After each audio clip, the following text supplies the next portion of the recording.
que ako ni vama que retake yo ni va. Hey bata ay reteo ereka ne utseka mene putaine. Boritzika ne retzeka ayruba.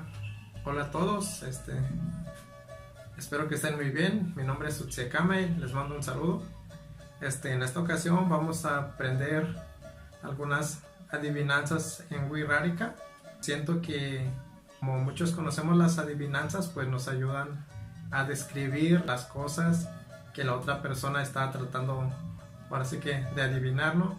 Entonces esto nos va a ayudar para que nosotros podamos aprender Wixárika pues de una manera mucho más sencilla. Entonces les preparé como unas 3 adivinanzas para que ustedes igual las practiquen y pues vayan aprendiendo la forma de describir en Wixárika las cosas y pues se vayan familiarizando con la pronunciación y pues esperamos que sea de su agrado.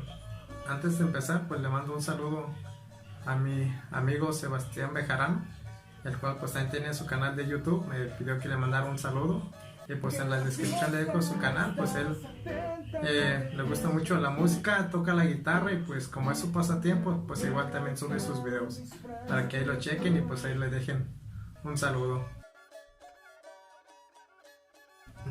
Tita tihuku kuñe kana yubeni takita kanyuta areni takupaku kanyuti waikani ta aurie kanyuya yaikani que titita utarieka.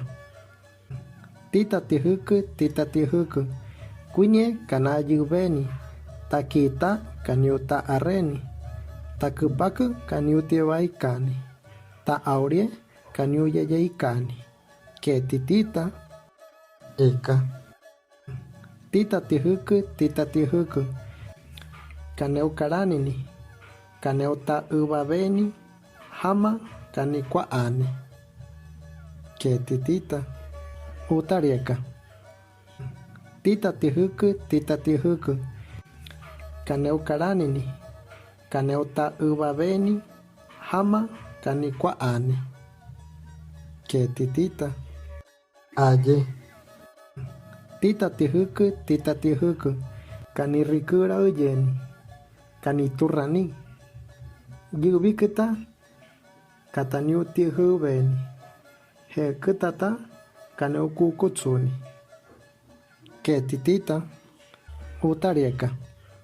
Kanirikura uyeni kaniturrani yubikita kataniu tihubeni hekitata kaneukukutsuni que titita metseri.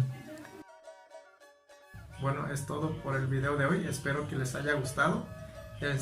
Pues comenten qué les pareció, si les gustaría que hiciéramos más videos de este tipo de como adivinanzas para que ustedes las practiquen. Ahí dejen en los comentarios y pues nos vemos en el siguiente video.